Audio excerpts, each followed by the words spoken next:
Ryan, Sacha Birdie, continue de faire des émules en janvier 2023 dans Demain nous appartient. Le jeune homme épaulé par son oncle Karim, Sami Garbi. Après avoir fait ses débuts dans son nouveau lycée de Varda et s'être heurté à ses professeurs, Ryan va être confronté ce jeudi 12 janvier 2023. Dans le même temps, Roxane va mettre le doigt sur la coupable du piratage de l'hôpital de Sète. Chloé, Ingrid Chauvin, convoque Romy, Dounia Cohézin, au lycée pour s'entretenir avec la mère du garçon turbulent. Hautain, Ryan est très insolent avec ses professeurs, n'hésitant pas à répondre à sa professeure d'anglais de façon déplaisante. Chloé explique que Ryan a de bons résultats scolaires, mais que son attitude est mauvaise, notamment quand il remet en question le niveau du cours de français. Chloé menace Dounia de devoir exclure le jeune homme du lycée si son comportement ne s'améliore pas.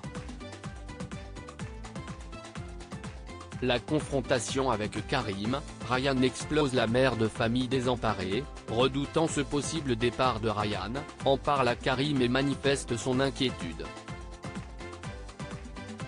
Après la mort de son père, ils avaient retrouvé une belle complicité. Karim se tient à ses côtés au cas où il faudrait parler à Ryan. Au Spoon, il rencontre Ryan et lui explique que chacun a sa manière de faire son deuil. Karim a déjà beaucoup épaulé son neveu, notamment quand il l'a pris en 4 yeux alors que ce dernier était ivre. Il se montre une nouvelle fois très ferme. Si la faute est rejetée sur Romy par Ryan, Karim lui intime d'arrêter de faire l'imbécile. S'échappant au skatepark, Ryan finit par sévèrement retourner sa violence contre lui-même.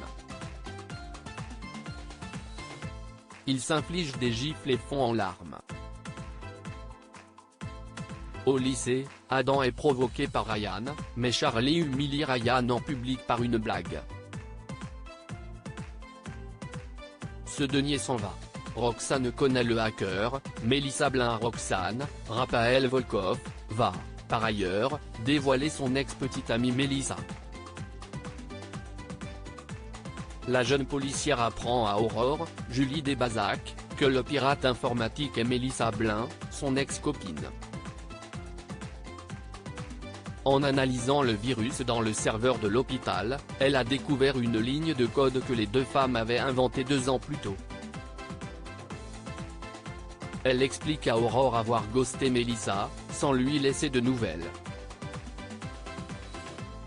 Tous les éléments se recoupent, notamment le fait que Mélissa était focalisée sur Roxane. Demain nous appartient est à retrouver du lundi au vendredi à 19h10 sur TF1.